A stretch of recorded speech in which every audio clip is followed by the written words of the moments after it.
pendidikan yang berbasis digital itu kita kemas dan kita kelola. Policy brief kita memberikan arahan kepada pengambil kebijakan terutama di unit eselon 1 agar mereka sudah harus melakukan langkah-langkah adaptif terkait dengan transformasi digital.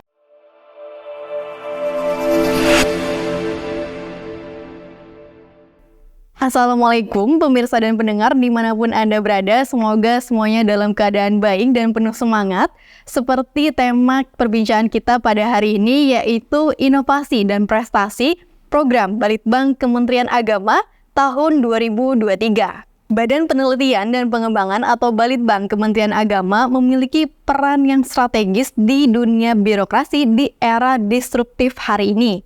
Nah, keberadaan Litbang menjadi motor bagi terciptanya birokrasi yang adaptif dan antisipatif, termasuk bagi Kementerian Agama. Saat ini, Balitbang dan Diklat Kementerian Agama memiliki dua program kerja, yaitu program strategis dan program legacy. Nah, program apa saja yang dimaksud dan seperti apa implementasinya sejauh ini, lalu bagaimana program ini berdampak positif kepada masyarakat? Untuk membahasnya sudah hadir narasumber kita yaitu Kepala Badan Litbang dan Diklat Kementerian Agama, Profesor Amin Suyitno. Apa kabar Pak? Kabarnya baik. Baik, Alhamdulillah. Oke, Prof, di dalam mendukung tugas dan fungsi Kemenak, apa saja sih program yang dilakukan oleh Balitbang? Ya, terima kasih Mbak siapa? Sri. Mbak Sri ya. Ya. Pertama tentu saya ingin menyampaikan dua hal yang paling utama ya terkait dengan tusi yang diberikan kepada Balitbang Diklat sejalan dengan Ortaker yang mendasarinya. Dua tusi utama itu adalah terkait dengan mengawal kebijakan Kementerian Agama, itu satu hal yang saya kira menjadi mandatori pokok. Yang kedua adalah mengawal penguatan sumber daya manusia, kompetensi sumber daya manusia, baik yang ASN-nya Kemenak tentu saja menjadi yang paling utama.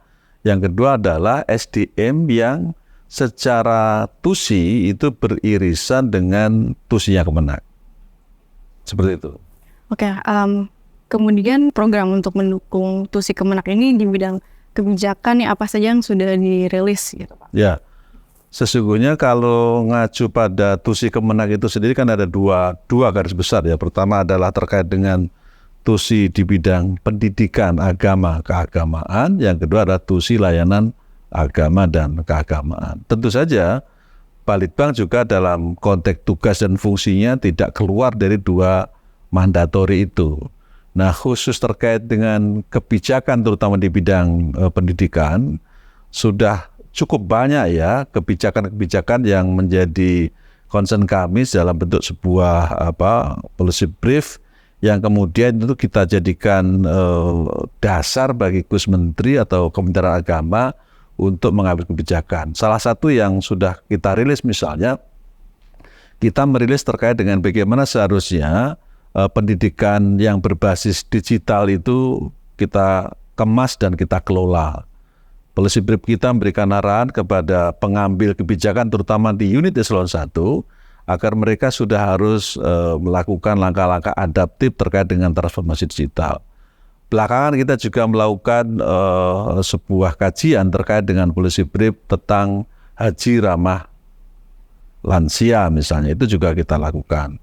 Yang tidak kalah pentingnya terbaru kita juga melakukan policy brief terkait dengan apa yang kami sebut terkait dengan IKM ya, implementasi kurikulum merdeka. Masih banyak sekali saya kira beberapa rilisan dari Balitbang Diklat yang tujuannya itu semata-mata memberikan guideline ya agar kebijakan-kebijakan Kemenak itu pertama itu sejalan dengan tusinya itu pasti. Yang kedua juga harus adaptif dengan kebutuhan layanan pendidikan era hari ini. Nah, semua itu kita godok, kita kemas dalam bentuk policy brief yang kemudian menjadi dasar kawan-kawan di unit eselon 1 terkait untuk dijadikan dasar kebijakan. Nah, itu yang pertama. Nah, yang kedua, jangan lupa kita juga mengawal terkait dengan layanan agama dan keagamaan. Banyak rilis yang sudah kita juga buat terkait misalnya bagaimana penguatan kebijakan yang berbasis pada kerukunan umat beragama, yang juga melahirkan misalnya indeks kerukunan umat beragama, lalu indeks kesalian sosial. Nah, ini adalah sebuah program berbasis kebijakan yang mendasari agar kemudian unit instansi terkait terutama di eselon 1 bisa menjadikan ini sebagai guideline untuk kepentingan kebijakannya. Seperti itu kira-kira, Pak. Oke, itu kan dari segi kebijakan ya. Kalau dari segi pengembangan SDM-nya Pak seperti apa? Kementerian Agama ini sebenarnya kalau kita lihat dari sisi jumlah human resource yang dimiliki yang tercatat di bagian kepegawaian, sebenarnya ASN kita kurang lebih sekitar 230 ribuan ya ASN yang secara formal mereka bekerja di semua satker, dari mulai satker yang di pusat sampai satker yang daerah. 230-an ribu lebih lah. Tentu angka ini selalu fluktuatif karena setiap tahunnya kita kan ada penambahan misalnya lewat rekrutmen P3K macam-macam ya. Nah, tetapi kalau kemudian kita menghitung dari jumlah SDM yang kemudian bekerja beririsan dengan tusinya Kemenak, itu kita sudah pernah hitung tidak kurang 3 juta SDM yang mestinya menjadi bagian yang harus ditangani Kemenak. Siapa mereka sampai dari 230-an ribu kok menjadi jutaan? Karena ada tidak sedikit misalnya mereka yang bekerja menjadi bagian penguatan tugas Kemenak misalnya di bagian wakaf, zakat, ormas, belum lagi misalnya BKM, ya, Badan Kesejahteraan Masjid, dan masih banyak lagi ya. Ini kalau kita hitung tentu jumlahnya sangat besar. Nah, maknanya apa? Maknanya memang Kemenak ini unik. Dalam konteks penguatan SDM tidak semata-mata seperti kementerian lain yang digarap hanya ASN-nya. Tapi kita pun juga menggarap non-ASN yang tusinya itu memang beririsan dengan tusi-tusi Kemenak ya di bidang layanan agama dan keagamaan. Sehingga dengan jumlah sasaran yang sebesar itu, maka kemudian Kemenak dalam konteks melakukan penguatan human resource ini, kita juga melakukan langkah-langkah inovatif agar jumlah yang sebesar itu mereka bisa mendapatkan penguatan kompetensi, tentu saja dengan ketersediaan anggaran kita yang relatif disebut tidak cukup, mungkin ya nyatanya memang tidak cukup ya. Disebut berlebihan nyatanya juga tidak cukup, sehingga kemudian kita di Balitbank memang harus pandai-pandai melakukan inovasi program agar mereka bisa mendapatkan atensi perluasan akses terutama di bidang pelatihan. Kemudian kalau untuk penguatan SDM-nya di bidang digital nih Pak, ini kan kayaknya lagi gencar-gencar. Nah itu yang saya kira menjadi penting pertanyaan Anda. Disitulah kemudian kita harus melakukan beberapa inovasi seperti yang diarahkan Gus Menteri. Tentu di 7 program strategis beliau itu salah satunya transformasi digital. Dalam merespon arahan Gus Menteri ini, kami di Balitbank Diklat membuat sebuah program penguatan kompetensi melalui yang kami sebut dengan MOOC atau Diklat Pintar. MOOC itu adalah Massive Open Online Course, sebuah aplikasi yang mempermudah semua human resource baik yang ada di kementerian maupun yang ada di luar kementerian, terutama yang tadi saya sebut sebagai masyarakat yang beririsan tugasnya dengan kementerian. Dengan itu kita bisa memberikan kesempatan ya kepada mereka bisa pelatihan tanpa harus terikat dengan waktu, tanpa terikat dengan tempat, bahkan juga free. Ini sebagian dari yang harus saya sampaikan kepada publik. Jadi sekarang semua ASN Kemenak, termasuk tadi masyarakat yang saya sebut angka jutaan tadi, mereka bisa mengakses dengan mudah pelatihan berbasis digital ya, melalui MOOC dengan hanya mendaftar. Tentu dengan harus bersabar karena jumlah yang ikut registrasi kan banyak sekali, harus bersabar. Kemudian begitu mereka sudah terdaftar, mereka ada tawaran-tawaran sejumlah opsi-opsi, pilihan-pilihan diklat ya yang mereka bisa pilih dengan sesuai kebutuhan masing-masing, baik itu guru, baik itu penyuluh, dosen, pengawas, semuanya, termasuk anggota masyarakat lainnya. Mereka bisa milih beberapa pilihan-pilihan pelatihan. Setelah mendaftar kemudian mereka akan mendapatkan pendampingan, kemudian pelatihan. Bahkan pada saatnya mereka juga bisa ikut ujian di situ, yang lulus akan dapat sertifikat secara online. Nah ini menjadikan pelatihan yang tadinya kaku, rigid, dan harus offline itu hari ini siapapun bisa menikmati pelatihan ini dengan tanpa harus meninggalkan tugas-tugas rutinnya.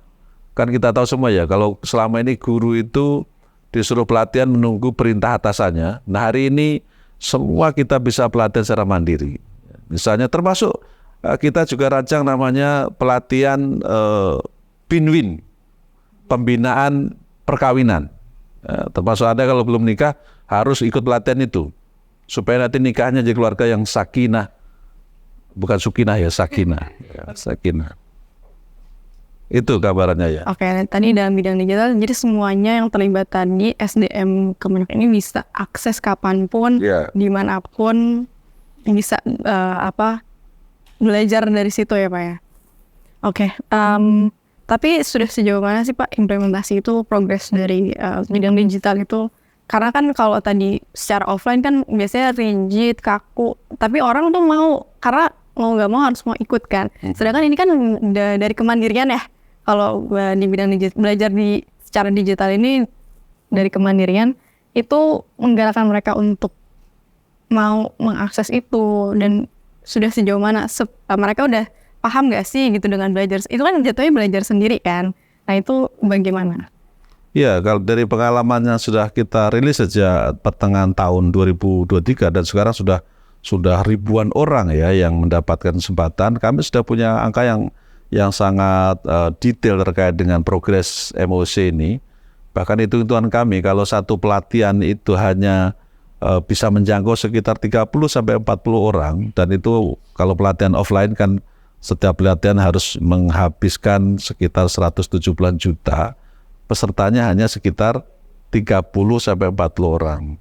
Begitu kita gunakan paket online atau aplikasi MOC ini, sekarang udah ratusan ribu orang terjangkau. Bahkan hitung-hitungan kami dalam tahun 2023 ini dengan angka 170 ribu per kali pelatihan, Balitbank Diklat sudah mampu mengefisiensi anggaran dalam hitungan kami 1,6 triliun. Nah, ini sumbangan Kementerian Agama kepada Kemenkeu ya, kepada Bendahara Umum Negara, bahwa kita telah melakukan efisiensi anggaran untuk peningkatan human resource-nya Kemenak.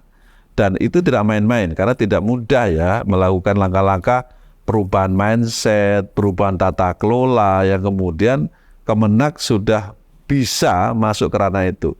Tentu dalam proses di lapangan pasti ada kendala, misalnya tadi ada tanya, gimana nanti apakah ketika mandiri mereka juga punya respon yang cepat, ya quick respon ketika harus pelatihan.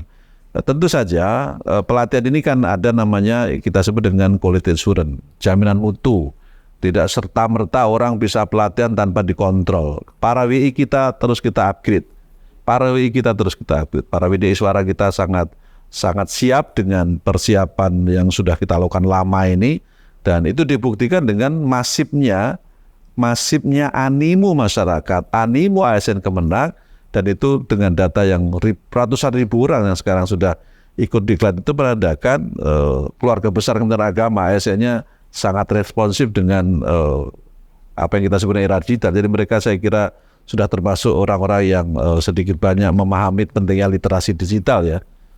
Tidak akan kalah dengan anda-anda yang mungkin usia Gen Z atau milenial? Gen Z ya? Masih milenial. Milenial. Kalau milenial berarti sudah termasuk senior ya. Termasuk senior. Milenial akhir. Ya, akhir. Pengen ada disebut Gen Z gitu maksudnya. Oke. Ini Prof. Nah, dengar-dengar nih Balitbank ini kan akan atau sedang bertransformasi ya menjadi badan moderasi. Nah, itu sudah sampai mana nih Prof prosesnya, dan nanti sebenarnya dampak perubahan transformasi ini tuh seperti apa sih Bu? Ya, jadi kita punya Perpres 12 2023. Isi Perpres itu kira-kira adalah sebuah justifikasi regulatif yang mengharuskan badan Litbang dan Diklat itu bertransformasi menjadi badan moderasi beragama dan pengembangan sumber daya manusia.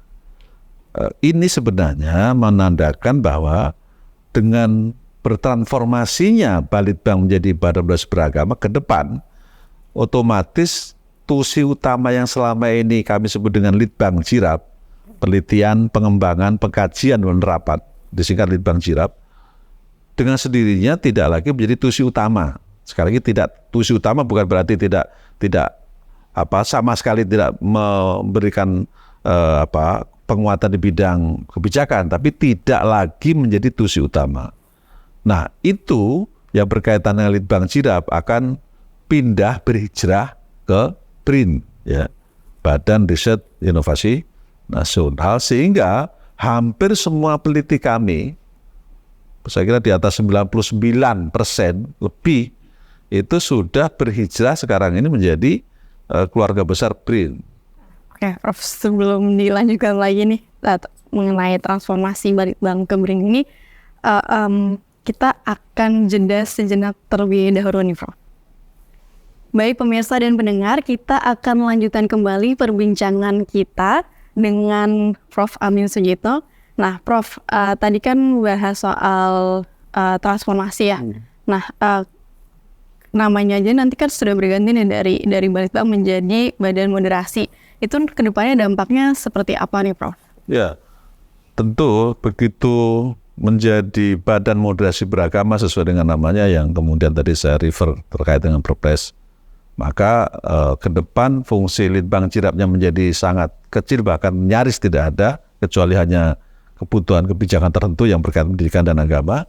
Kita akan fokus khusus terkait dengan implementasi penguatan moderasi beragama di semua satker Kemenak, termasuk di satker-satker yang tadi beririsan dengan Kemenak.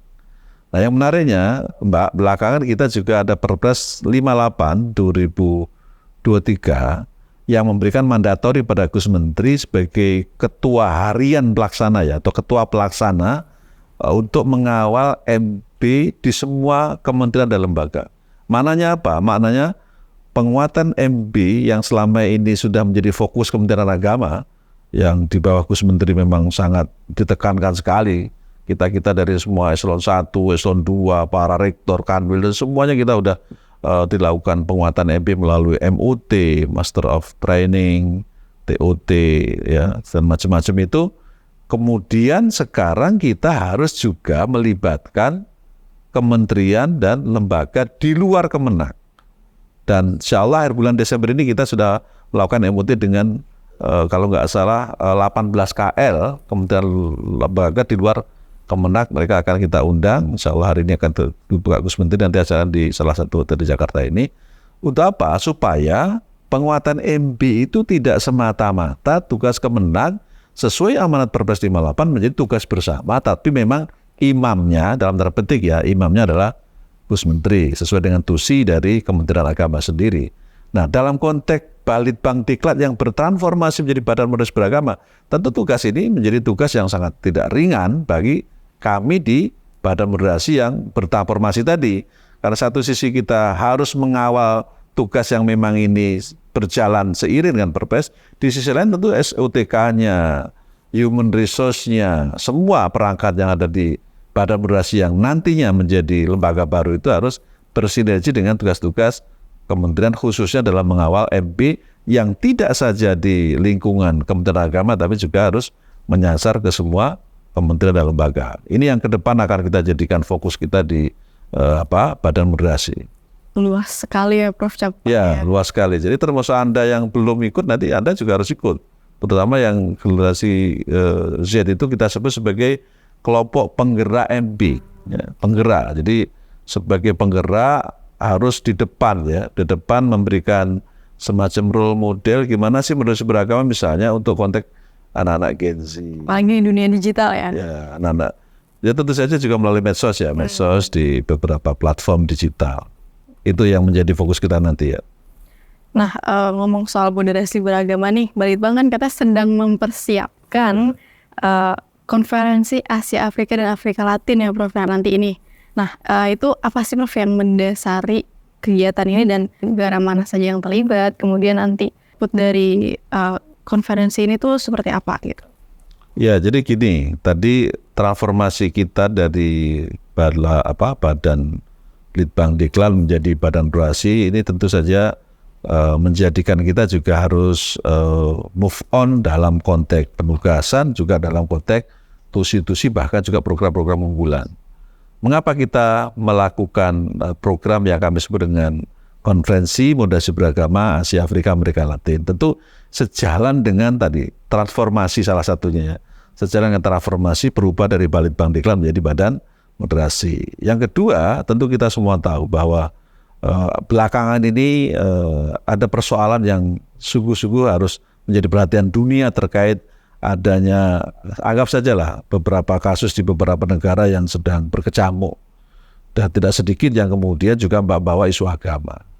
Pertanyaannya adalah apakah kemudian agama itu jadi masalah atau jadi solusi? Kami dari Badan Litbang Diklat yang bertransformasi jadi Badan Moderasi Beragama menganggapnya agama itu solusi. Kalau Gus menyebut agama sebagai inspirasi, sekaligus tentu saja solusi. Solusi apa? Tentu ketika dunia sedang berkecamuk dengan berbagai alasan-alasan yang tentu saja macam-macam dalih dan dalilnya, agama harus menjadi solusi. Nah, seperti apa solusi itu? Mari kita kemas, diskusikan, ya, kita lakukan pengkajian bersama dengan mengambil sebuah jejak penting pada tahun 1955 Konferensi Asia Afrika di Bandung itu. Kalau semua negara Asia Afrika bisa bicara bersama tentang pentingnya perdamaian dunia, terutama dari semangat keberagamaan kita, mengapa tidak di tahun 2023 ini kita melakukan itu, mengulang kesuksesan kegemilangan kita di tahun 1955. Karena itu kemudian judulnya menjadi Konferensi Moderasi Beragama, yang judul besarnya sesungguhnya adalah Religion and Humanity, mengusung dari universalisme agama untuk kemanusiaan, for peace, untuk perdamaian, yang kemudian nanti melibatkan beberapa negara benua Asia Afrika dan termasuk Amerika Latin, sehingga kita ajak bersama-sama untuk membincang, mencari solusi agar agama itu bisa berfungsi untuk kepentingan perdamaian dan kemanusiaan. Tahun ini sebenarnya konsepnya masih kita sebut pra-conference. Okay. Konferensi tingkat tingginya itu sendiri insya Allah nanti kita lakukan di tahun 2024 yang akan lebih besar dari tahun ini. Seperti itu. Ya, tapi nanti yang dihasilkan dari kira-kira harapan dari konferensi ini tuh apa sih? Ya, outputnya tadi salah satu yang menjadi problem sekarang kan problem disharmoni ya. Beberapa, tentu tidak semua, tapi kita melihat bagaimana Palestina, kita juga melihat. Kalau soal Palestina mungkin itu isunya lebih isu konflik antar negara, tapi banyak yang mengaitkan soal agama akhirnya kan isu. Ya, apapun itu tentu kita tidak boleh tinggal diam. Yang pasti korban kemanusiaannya semua kita tahu, yang itu berdampak bukan hanya pada kelompok agama tertentu, sekian banyak yang kemudian jadi korban. Dan kata kunci yang sedang tentu kita bersepakat menjadi isu bersama adalah universalisme agama, yang kemudian di situ ada korban manusia. Nah, kemudian bagaimana kita hadir sebagai kelompok besar orang beragama agar kita semua speak out, merumuskan, memformulasikan untuk mencari solusi perdamaian. Dengan apa perdamaian itu? Tentu saja mestinya semua kita sepakat menggunakan instrumen lembaga. Dan lembaga yang paling otoritatif itu sebenarnya memang tidak lain adalah PBB. Karena itu para tokoh agama di semua negara, khususnya di negara Asia Afrika dan Amerika Latin, itu diharapkan bagaimana kemudian dengan semangat keberagamaan kita itu memfungsikan PBB sebagai sebuah lembaga yang otoritatif untuk segera bertindak yang lebih agresif menyelesaikan persoalan ini. Oke. Tapi kan konferensi ini kan tingkat tinggi ya, maksudnya pimpinan negara, lembaga seperti itu. Padahal kan sebenarnya tujuan moderasi beragama ini yang dirasakan masyarakatnya. Nah, itu hasil dari konferensi ini nanti bisa sampai dan terimplementasikan di tingkat masyarakat tuh gimana? Biasanya kan yang rame-rame riuh soal agama ini kan juga mulai dari masyarakat ya gitu. Supaya masyarakatnya bisa lebih lebih paham, lebih mengerti soal moderasi beragama itu seperti apa Prof implementasinya? Isu moderasi beragama sesungguhnya bukan isu lokal ya. Isu yang sesungguhnya isu global. Ya. Jadi tentu kita tidak bisa hanya ini Indonesia Persoalan, tidak. Jadi isu moderasi beragama itu isu global yang semua agama berkepentingan menyuarakan pentingnya berpandangan, terutama para umatnya ya, secara moderat. Kemudian juga tidak terjadi disharmoni, tidak terjadi intoleransi, tidak terjadi kemudian pergesekan yang mengatasnamakan atas nama agama. Nah, konsep inilah yang kemudian kita usung. Isu-isu ini yang kita usung dari lokal ke global, dari Indonesia, terutama Asia, ke Afrika, ke Amerika Latin, dengan cara semangat yang sama. Apa semangat yang sama? Yaitu memproteksi jiwa atau sisi kemanusiaan. Karena bagaimanapun substansi beragama itu yang paling hakiki menurut saya ya, bagaimana kemudian memproteksi jiwa kemanusiaan. Itu yang dalam bahasa-bahasa usul fikih sering disebut dengan al-khifdun nafs, ya, menjaga jiwa. Dan menurut saya beragama ya kepentingannya harus jelas, universalisme dalam konteks menjaga jiwa itu. Dan ini kita usung di konferensi moderasi beragama itu untuk bersama-sama satu meja dengan berbagai tokoh ya. Tapi sekali lagi ya, tahun 2023 ini baru pra-conference, warming up-nya. Jadi nanti yang sesungguhnya betul tahun 2024. Tentu kita semua menunggu peran serta masyarakat, dan kami bersama PBNU merancang dari mulai konsep pembicaranya, rancang bangun output dan insya Allah outcome-nya, dan tentu para kiai kita juga dengar masukannya. Makanya narasumber yang kita undang juga berbagai kelompok masyarakat, kelompok tokoh agama, tidak hanya Indonesia, dari luar juga, termasuk PP Muhammadiyah juga kita undang sebagai narasumber untuk bersama-sama membincangin. Karena ini adalah masalah, bukan cuma masalah bangsa Indonesia, ini masalah dunia yang kita semua harus turut mencari solusi. Oke, baik Prof. Mungkin cukup mungkin Prof mengenai perbincangan kita mengenai moderasi beragama. Terakhir saya mau minta Prof kasih statement tentang moderasi beragama. Ya. Jadi begini, dalam konteks bagaimana kita memastikan agar agama itu fungsional, tidak semata-mata bernilai ritual, ukurannya adalah bagaimana kehidupan beragama itu berdampak sosial. Dari ritual berdampak sosial. Seseorang yang beragama yang hanya mengedepankan ritualisme tanpa dibarengi dengan semangat sosial, maka terjadi sebuah disharmoni. Maka ritual harus dibarengi dengan nilai-nilai sosial. Dan moderasi beragama mengejawantahkan dua hal itu. Ritual satu sisi dan sosial dari sisi yang lain. Saya kira itu. Oke, baik. Terima kasih Prof. Amin Suyitno yang sudah berbagi pandangannya pada hari ini. Baik pemirsa dan pendengar, kita sudah sampai di akhir perbincangan kita dengan Prof. Amin Suyitno. Selanjutnya kita akan masih lanjut berbincang mengenai Balitbang Kementerian Agama tentunya. Kita jeda sejenak terlebih dahulu.